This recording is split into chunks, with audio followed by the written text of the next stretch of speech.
दशहरा में बाहर न जाई, चलो न बाजारिया में शॉपिंग कराई। आजी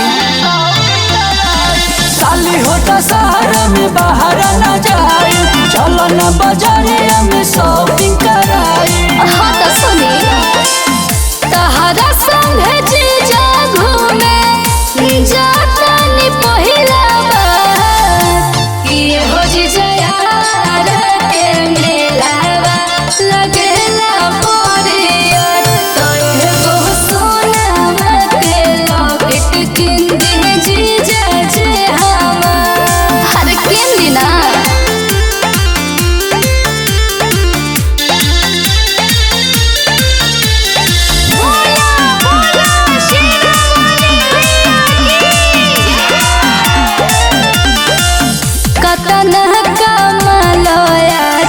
हमरा के देखा दो अपना साली के जीजा सारा धापुरा दो। ए जीजा जी काहे जीजा जी के हल्का में लेत बड़ू साली, चलो किन दी तहरा के सोनावा के बाली।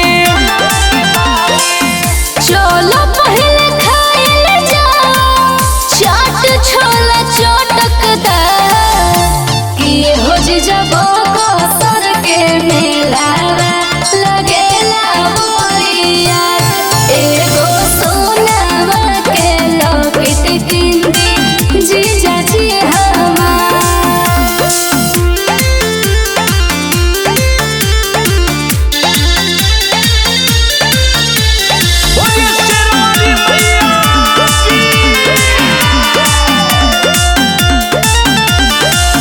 अपनो खातिर कुछ ले लो सामान हो हमारे पमु के जीजा गजनी ध्यान हो का बुझने।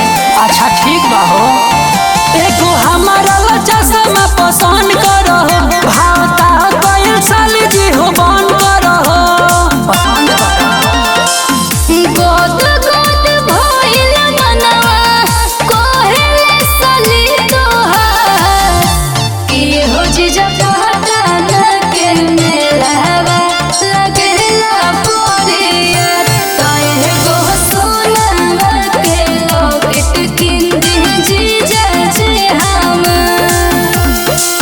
तो चलो किनिए देतानी।